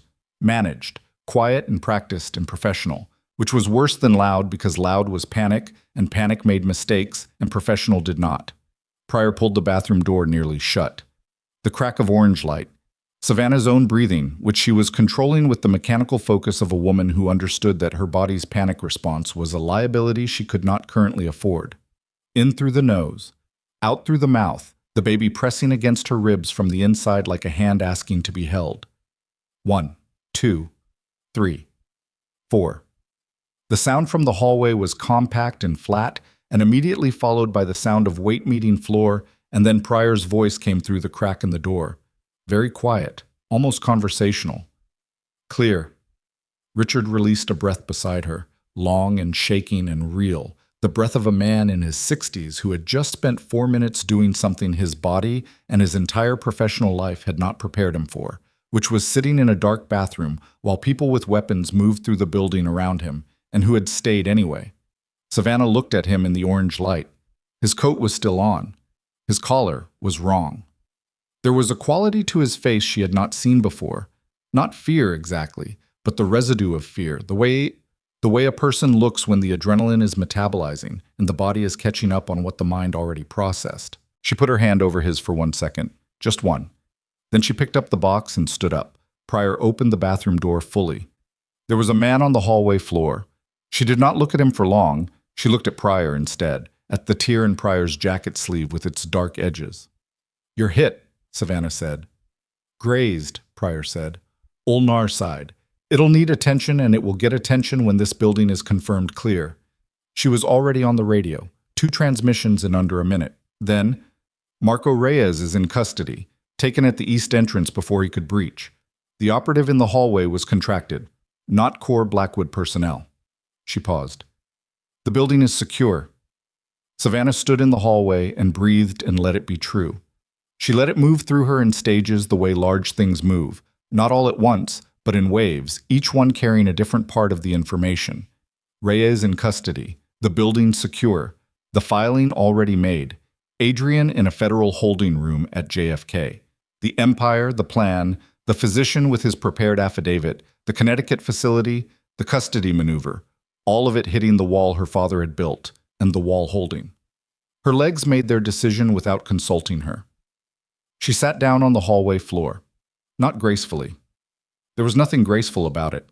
She just went down, the box in her lap, her back against the wall, and put her face in both hands and stayed there. Richard sat beside her, on the floor, in his coat, which he had not done in probably 15 years based on the way he managed the descent. He said nothing. He sat there with her in the orange emergency light and said nothing, and it was the most useful thing anyone had done for her in recent memory. She gave herself 30 seconds. She counted. Then she raised her head. Cassie appeared at the end of the hall with her bag and her focused, unalarmed face, and she took Savannah's blood pressure on the floor of the hallway and looked at the reading and said, "We're going to the hospital." "After the call," Savannah said. "What call?" "Adrian's attorneys have requested he speak with me before the formal arrest is processed." She looked at Cassie directly. "I need to take that call." Cassie's expression communicated exactly what she thought of this, and then communicated that she understood she was not going to change it. "Blood pressure like this, you have 1 hour before I physically put you in a vehicle." 20 minutes, Savannah said. The call was arranged by Pryor's team in a room at the back of the townhouse. A plain room, table, and 2 chairs and a laptop on the table connected to a federal monitoring system. Recorded, time-stamped. 2 of Adrian's attorneys visible in the frame when the connection opened, flanking him the way men flank someone they are being paid to protect, but have privately already calculated the distance from. Adrian was in a white room. The suit was correct. He had been arrested in his travel suit, charcoal, well cut. But his tie was loosened by exactly 1 increment, which on Adrian Blackwood was the equivalent of another man's complete unraveling. She had lived with him long enough to read that 1 inch of displaced fabric as the external limit of what he would allow to show. He looked at her on the screen. She looked at him. Neither of them spoke for a moment that was longer than it needed to be and shorter than it felt. "You look tired," he said. His voice was what it had always been, measured, low, the voice of a man who had learned early that volume was for people who lacked other resources. "I am tired," she said. "You did that." Something moved in his jaw. Not anger, calculation. He was still calculating. She could see it. The rapid internal assessment of what she knew, what she could prove, what she might be called as a witness to, what the conversation could be used for. He could not stop calculating. It was the only mode he had. "You understand that what you've done today doesn't end it," he said. "The filing, the transfers, those are legal instruments. They don't reach into the operational structures. There are people in my network who will see me as a liability," she said. "You told me. On this call that's being recorded by federal investigators." She watched his attorneys exchange a look. "I know about the facility in Connecticut. I know about Dr. Marsh. I know about the affidavit that was already being drafted before I even opened my father's box." She paused. "I know about the cardiologist." He went still. Not the controlled stillness he performed, a different kind. The kind that happens when something genuinely lands. "There was a procedure," she said. "My father's cardiologist recommended it 18 months before he died. It was expensive and not covered and available. You knew. He told you in a financial review meeting and you offered to help and then you didn't. You let him spend those 18 months managing a failing heart with medication while he used the time to build protections for me, because even sick and declining, he was smarter than you gave him credit for. She stopped. Her voice had stayed level through all of it, every word. That is what you are. Not the empire, not the mafia, not the lawyers and the criminal charges. That is the simplest version of what you are. A man who looked at a decent person's life and decided it wasn't worth the cost. Adrian looked at her on the screen for a long moment. He was going to be a problem, he said. Not apologetic, not even defensive. Just a statement of his internal logic, offered cleanly, as if she should be able to follow the reasoning. She had expected that answer. She had known, in some part of herself, that it would be that answer. Because any other answer would have required him to be a different person than he was. And he had never been anything other than exactly this. I know, she said. That's the point. He was going to be a problem for you. And you calculated the cost of his life against the cost of removing the problem and the life lost. She looked at him across the distance of the screen. The white room, the suited attorneys, the loosened tie, the calculating eyes encountering their first genuine wall. You married me because it was useful. You planned to remove me because I was becoming inconvenient. You let my father die because saving him cost something. She kept her voice level because she had earned the level and she was going to use it. You turned everything you touched into a transaction, and this is where transactions end up. His jaw tightened. The first fully visible response. You have no idea what you've cost yourself. The life I had was a cage, she said. I watched you build it around me and I let you because I believed you were something you were not. That's on me. What you did inside that cage, that's entirely on you. She reached forward toward the laptop. I'm done talking to you. Savannah. She ended the connection. The screen went dark, and Adrian Blackwood disappeared from her life as completely as a screen can make a person disappear, which is not completely at all, because the residue of people is not stored in screens. But it was the last time she would speak to him. She had said what she needed to say. Not for him, because nothing she said would reach him, but for herself, because she needed to have said it, to have looked at him and named it plainly without the performing of it. She sat for a moment in the silent room. She pressed her hands flat on the table. She looked at her hands. Steady, completely steady. She had not been sure they would be. Then she got up and went to find Cassie. She was admitted to the university hospital at 12:40 in the morning. The maternity unit was quiet at that hour, the particular night shift quiet of a place that is always waiting for something to begin. The midwife who assessed her was not someone she recognized, a young woman with close-cropped natural hair and efficient hands, who attached the monitor without ceremony and read the results with the focused calm of someone in possession of information she was deciding how to present. The baby's heartbeat was 148 beats per minute. Fast, but consistent, organized, a heart that knew what it was doing even when everything around it did not. She's stressed, but she's strong, the midwife said. You've been running on adrenaline for how long? Weeks, Savannah said. Your blood pressure is going to need monitoring through the rest of the pregnancy. You're at elevated preeclamptic risk. She looked at Savannah with the direct, non-coddling regard that Savannah had come to associate with people who were actually good at their jobs. I need you to understand that stress at this level, sustained, is not an abstraction. It is a physical load on your body and on hers. I understand, Savannah said. The immediate crisis is over, Savannah said. I mean that. It's over. The midwife looked at her for a moment, assessing whether this was the kind of over that was wishful thinking or the kind that was real. Whatever she saw satisfied her. Then sleep. I mean real sleep. I'll check you again at 6. Richard was in the waiting room. She knew he would be. She had not told him to leave, and he had not offered to leave. And so he was there, in the plastic chair by the window, his coat still on, his eyes closing and reopening with the rhythm of a man fighting sleep out of obligation to someone else's situation. She stood in the doorway for a moment and watched him and felt the particular clean affection of someone who has been well looked after by a person who asks nothing in return. She crossed to him. She sat in the chair beside him. She said quietly, "Go home, Richard. It's done." He opened his eyes fully, looked at her. "You're certain?" "The filing is complete. Arrest warrant processed. Both operatives in custody." She paused. "He won't reach me again. I'm certain." He looked at her for a long moment. Then he nodded, once, slowly, with the weight of a man setting something down. "I'll be at my desk at 8. Call me when you wake up." "I will." He stood, straightened his coat with both hands, looked at her once more. He opened his mouth and then closed it, and she was grateful for that, for him deciding that whatever he was going to say was already known between them and didn't need to be spoken. He left. She went back to the room. She lay on her side with the monitor attached, and she listened to her daughter's heartbeat in the dark.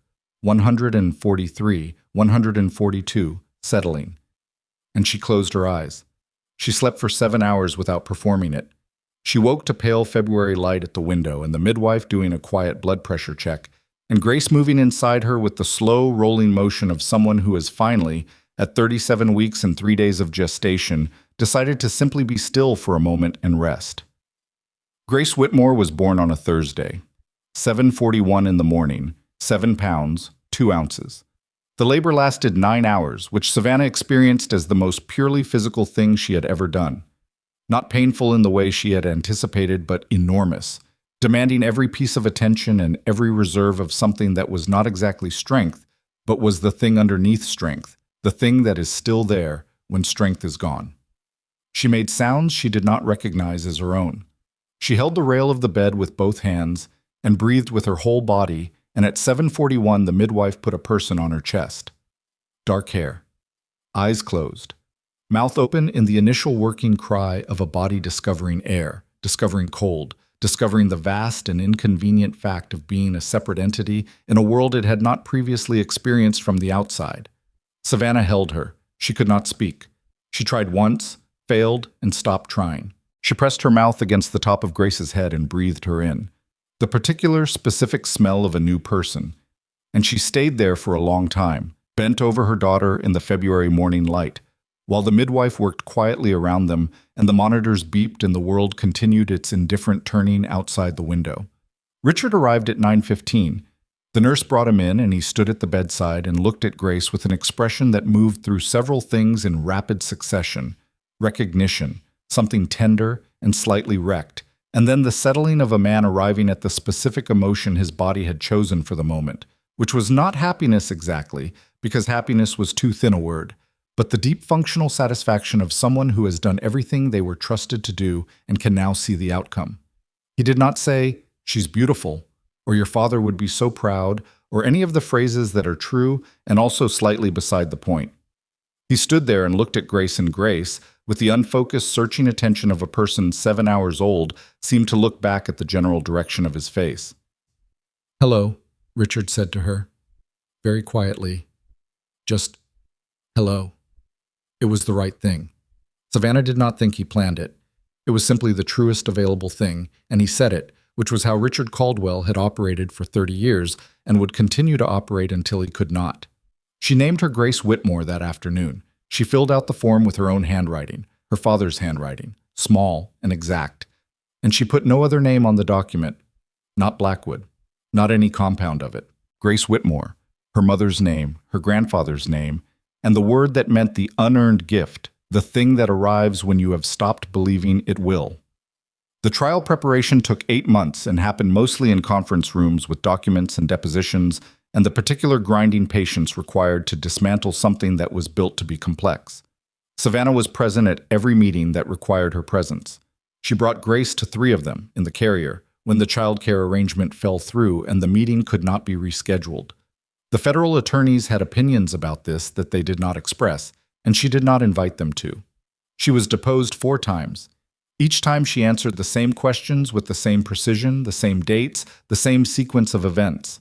She had a good memory for the specific.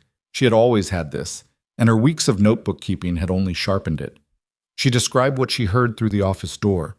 She described the hospital visit when Adrian had arrived and watched the monitor and asked if she was all right in the specific way that was an assessment and not a question.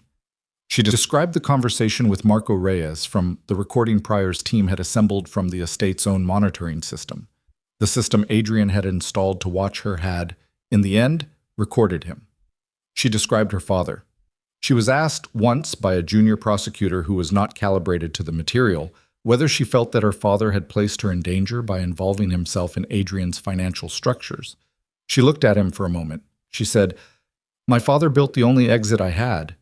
He built it while he was sick, and while he was afraid, and while he was running out of time. He built it because he loved me in the most practical way he knew how. The question you're asking assumes that not acting would have been safe. It would not have been." The junior prosecutor did not ask again. Adrian's trial began in October, 7 months after Grace was born. Savannah testified on the third day. She wore a navy suit that fit her again, not the person she had been before the pregnancy, but the person she was now, which fit the suit differently and was not bothered by the difference. Her hair was done. Her shoes had a small heel. She sat in the witness box and arranged her hands on the railing in the way she had arranged them on every conference table for 8 months, and she answered every question with the small, exact handwriting of her voice. She looked at Adrian once. She had decided she would look once, not more, because more would become a habit, and she had spent enough of her life oriented toward him.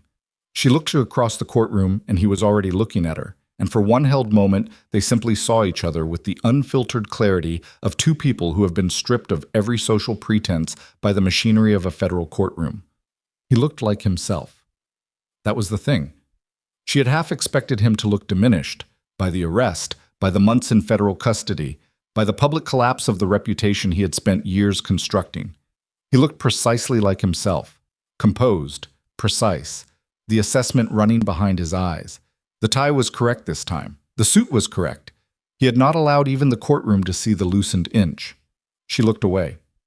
She had gotten what she needed from the look, which was the final confirmation that there was nothing there she had missed. No hidden dimension. No suppressed version of the person she had once believed existed. He was what he had always been, complete and consistent and entirely bounded by his own calculations. The jury deliberated for 41 hours over 3 days. They returned on a Wednesday morning with convictions on 9 of 12 counts.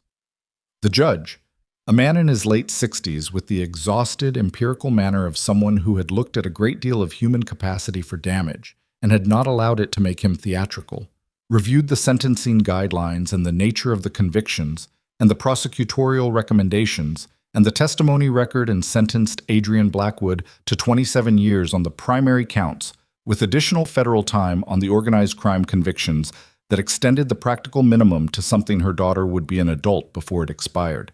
He received this standing, without movement, without expression that the gallery could read. Savannah, seated at the back of the gallery with Grace in the carrier against her chest, thought, of course, he would not give the room the satisfaction. He would be correct until the last possible moment that correctness was available to him, and then he would take it into whatever room came next and be correct there too, because correctness was the only armor he had ever learned to wear, and he would not take it off in front of witnesses. She left before the proceedings concluded. She did not need the formal end. She had Grace pressing her face into the fabric of the carrier, investigating the weave with her fingers with the focused attention of a 7-month-old discovering texture. And the gallery was full of journalists she did not want near Grace's face, and she had what she came for. Outside the courthouse, the November air hit her clean and cold, and she stopped on the steps for a moment and just stood in it. Grace lifted her face from the carrier and blinked at the sky. 7 months of sky experience had not yet diminished her interest in it. It was still a large, constant, confusing thing that changed by the hour and never fully explained itself. "I know," Savannah said to her. "It's a lot." Grace made a sound that was becoming, in recent weeks, the beginning of a word she hadn't completed yet. Something starting with an M. Savannah didn't press. She would get there. She walked to Richard's car at the curb. He had not come into the courthouse. His presence as her attorney created complications for the public record of the proceedings, and they had agreed pragmatically that he would wait outside. He was leaning against the passenger door with his hands in his coat pockets and his face tipped toward the sky in the same way Grace was doing it from the carrier. 9 counts, Savannah said. "I heard." He straightened. The 3 acquittals were the peripheral conspiracy charges, expected. The 9 that held are the ones that matter. He looked at Grace, who looked back at him with the absolute, uncomplicated attention she gave to every face she recognized. "She looks like Charles." Savannah looked at her daughter, the dark hair, the shape of her eyes when she was thinking, which was always, which was constant, the the particular quality of attention that gathered everything and released nothing until it had decided what to make of it. "I know," she said. "I hope she's half as stubborn." Richard made the sound that was his version of a laugh. "She'll be worse. She has your mother's side, too." They walked to the car. Savannah buckled Grace's seat. Grace objected to this with the principled resistance of someone who had theories about freedom of movement and wished to discuss them. Savannah buckled her anyway, and Grace, having stated her position, accepted the outcome and looked at the window. Caruso received his arraignment 2 weeks after the verdict. Reduced charges on 2 counts. Federal protection. Relocation to somewhere Pryor had mentioned only as a Western state and had not elaborated on. He had served the purpose that the cooperation agreement required, and the federal case had served the purpose his information was needed for, and they were, in the arithmetic of these situations, done with each other.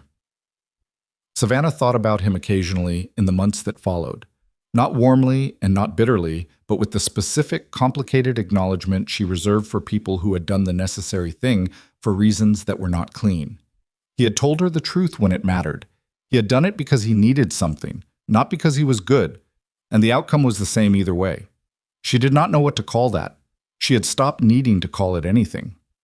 Marco Reyes was tried separately on federal charges including conspiracy and attempted kidnapping and was convicted on both primary counts. The contracted operative from the townhouse cooperated fully and received a reduced sentence.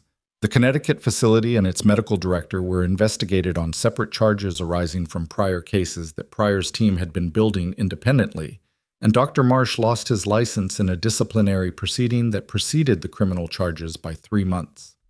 The Blackwood Foundation required 4 months and 11 legal meetings to fully transfer. She sat in every meeting. She read every document. She made decisions with the specific, empirical attention she had learned from watching her father read contracts. He used to read every word aloud, quietly, under his breath, because he said you couldn't catch the traps in language if you only read with your eyes. She renamed it the Grace and Charles Whitmore Foundation, and she wrote the mission statement herself on a Tuesday afternoon with Grace, asleep in the portable bassinet beside her desk, and a cup of bad coffee, going cold at her elbow. It was 12 sentences long. It said what she meant in the plainest language available to her. No euphemism, no charitable institutional softening. It named what the organization addressed: control, dependency, isolation, the financial architecture of trapped lives. And it named what it would do about those things with specificity and accountability written in. She did not put her own name in the statement. She had discussed this with Patricia, who had been working with her since the 4th month of foundation planning and who had opinions about it. Patricia thought Savannah's name should be in it for credibility purposes. Savannah thought the work should be the credibility. They had reached an agreement in which Savannah's name appeared in the founder's page of the organizational documentation, but not in the public-facing mission language, which was the kind of compromise that left both of them mildly dissatisfied and was therefore probably correct. The first office opened in March, a renovated commercial space on the east side of the city, the same city where the estate had been, deliberately chosen. She had argued this point against mild opposition from 2 board members who felt a fresh start location made more sense for optics. She had said, "The optics are fine. The reason is that the location matters. The money that built the problem can build the solution in the same place. That's the point." She had 12 staff members by the end of the first year. She hired every one of them personally. The intake coordinator had spent 3 years at a crisis hotline and had the particular gift of being completely calm on the telephone with people who were not, which is a specific skill that most people underestimate until they need it and then cannot live without. The legal director was Patricia, who had come to the first organizational meeting in a coat that was slightly too big for her because she had lost weight in the months after her own separation, and who had, in the intervening year, gotten the coat tailored and passed the bar exam on her second attempt and developed a way of explaining custody law to frightened women that made it sound like information rather than defeat. The financial support program was built on one operating principle: address the dependency first.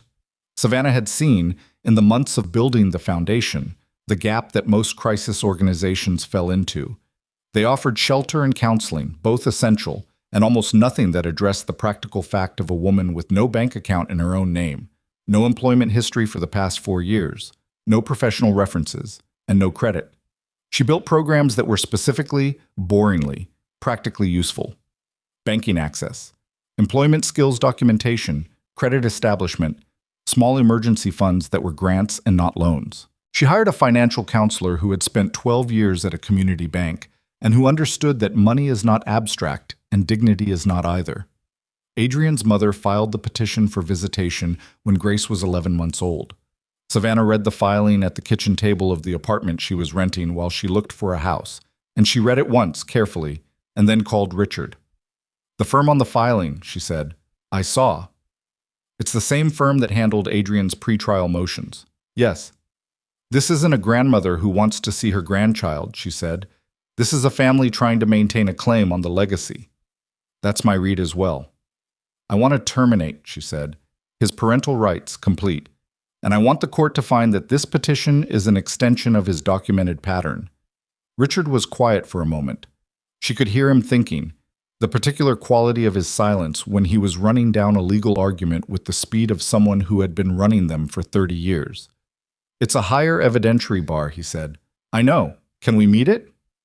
With the trial record, the sentencing findings, Pryor's testimony on the kidnapping plan, and the foundation of the pattern documented across the federal proceedings. He paused. "Yes, we can meet it." "Then let's meet it."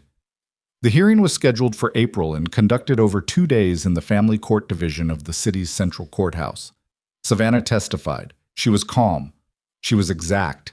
She brought dates and specifics the way her father had taught her, not by teaching it, but by doing it himself year after year, in the way he read documents and kept records and circled things in red on a calendar so they could not be missed. The expert witness who addressed the family dynamic was a psychologist who had spent 18 years working in domestic abuse litigation and who delivered her testimony in the specific, accessible language of someone who has learned that jargon is a courtesy no one actually needs, and plain words do the same work better. The judge was a woman. She had the kind of face that had formed its considered opinions early and saw no reason to revise them without evidence.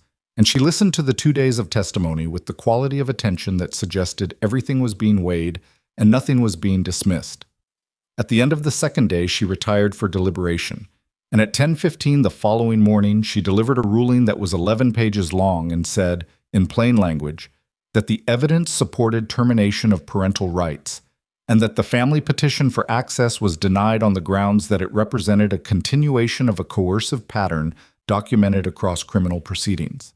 She entered specific language into the court record, the kind of language that became part of a file, part of a history, part of the document trail that Grace would be able to access when she was old enough to want to understand what had happened before she could understand it herself. Not sanitized, not protective in the way that assumes children cannot eventually handle truth. Just accurate. Just the record of what happened, set down clearly, available when it was needed. Savannah sat in the courtroom after the ruling and waited for the gallery to empty. She did this because Grace, who was 16 months old and had recently decided that being stationary was a position she would tolerate for limited periods only, was on her lap conducting a thorough investigation of Savannah's jacket button, and Savannah needed a moment before navigating the crowd of journalists who were waiting outside. She watched Grace with the button. The concentration of it, the small, complete world of a task that mattered entirely in the moment it was being done and for no other reason. Grace turned the button, discovered it moved in 2 directions, tried both, looked up at her mother to report this finding. "I know," Savannah said. "It does that." Grace looked back at the button, filed the information, moved on to the caller. Savannah put her chin on top of Grace's head for a moment. She breathed. In the gallery door at the back, Richard was waiting. He had his hands in his coat pockets and his face was doing nothing particular, which was his version of relief. She caught his eye across the room. He gave a single nod. Done. She moved. Not to the house she eventually found. That came later, in October, after she had spent 6 months looking with the specific criteria she had assembled. Good kitchen, yard with trees, a porch for morning, a neighborhood that did not require her to be anything in particular. She moved toward the door and the day and the next thing. That was all. That had always been enough. The house was 2 hours from the city, a town with a center and enough people to have anonymity and enough open space to have the mornings she needed. She had driven past it 3 times before she went inside, which was a habit from a previous life, the instinct to approach things carefully, to circle before committing, to look for the trap.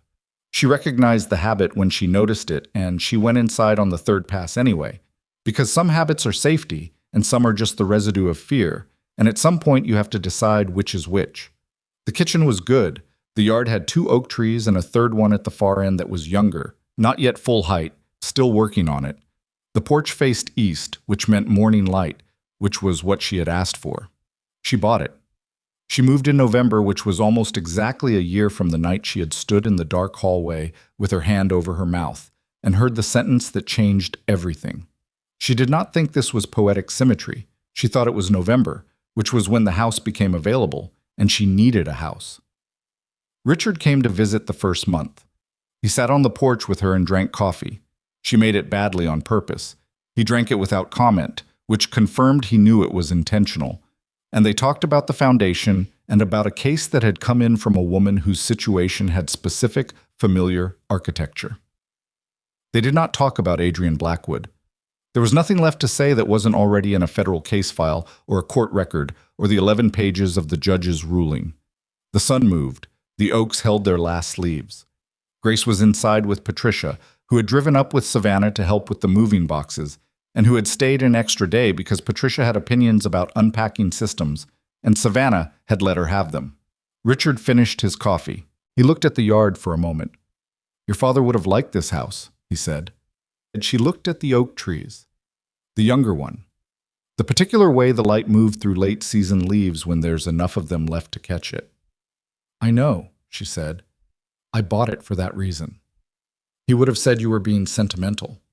He would have said it while asking about the insulation. This time the sound he made was clearly a laugh. Brief, quiet, real.